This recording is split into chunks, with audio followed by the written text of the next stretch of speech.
हमारी कहानी शुरू होती है बहुत बहुत पहले। सोचो, अंतरिक्ष में धूल और गैस का एक विशाल बादल तैर रहा है। यह बादल बहुत बड़ा था, हमारे सौर मंडल से भी।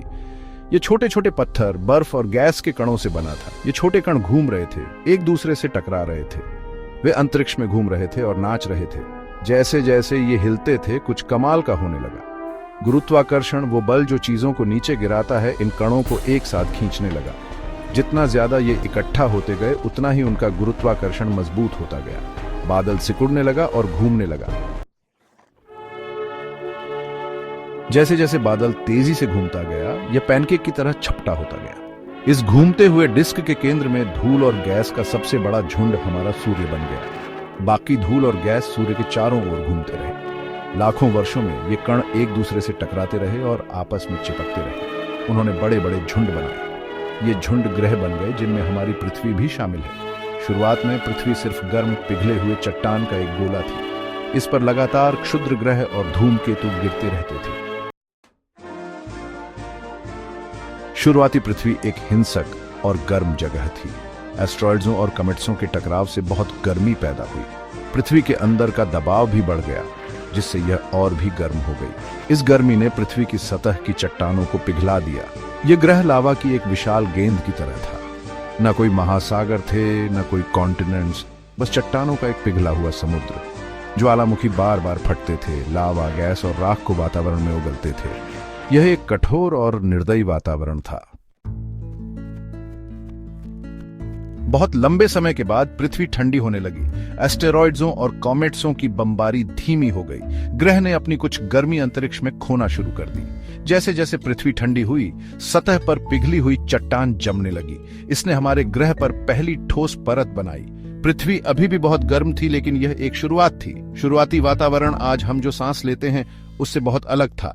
यह ज्यादातर कार्बन डाइऑक्साइड, नाइट्रोजन और वाटर वेपर जैसी गैसों से बना था। भाग 5, पानी का आगमन। हमारे ओशंसों में इतना सारा पानी कहां से आया? खैर, कुछ वैज्ञानिकों का मानना है कि पानी पृथ्वी पर बर्फ से भरपूर एस्टेरॉइड्सों और कॉमेट्सों से आया था। ये बर्फीली चीजें पृथ्वी से टकराईं, जिससे सतह पर पानी आ गया। लाखों वर्षों में यह पानी जमा हुआ और पहले ओशंसों का निर्माण हुआ। शुरुआती महासागर शायद बहुत गर्म और अम्लीय थे, लेकिन वे जीवन शुरू होने के लिए जरूरी थे। भाग 6, जीवन की सांस। शुरुआती पृथ्वी आज की तुलना में बहुत अलग जगह थी, लेकिन इस कठोर वातावरण में भी जीवन ने शुरू होने का रास्ता खोज लिया। वैज्ञानिकों का मानना है कि जीवन पहली बार ओशंसों में पैदा हुआ था। शुरुआती महासागर केमिकल्सों के एक विशाल सूप की तरह थे। लाखों वर्षों में इस सूप में साधारण कार्बनिक अणु बनने लगे। ये अणु जीवन के निर्माण खंड थे। कोई नहीं जानता कि यह वास्तव में कैसे हुआ, लेकिन किसी तरह ये सरल अणु एक साथ आकर अधिक जटिल संरचनाएं बनाते हैं। इन संरचनाओं ने अंततः पहली जीवित सेलों का निर्माण किया। भाग 7, जीवन रास्ता खोज लेता है।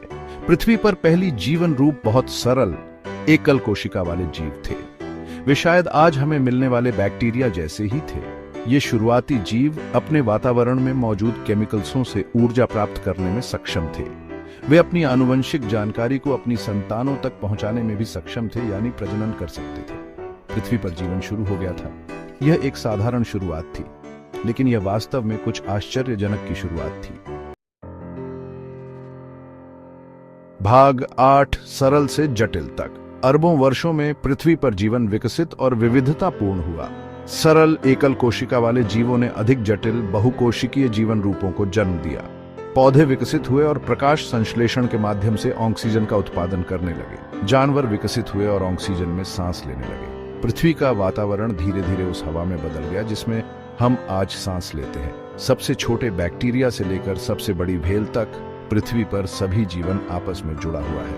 हम सभी एक ही पूर्वज साझा करते हैं, जीवन की वह पहली चिंगारी जो प्राचीन ओशंसों में उभरी।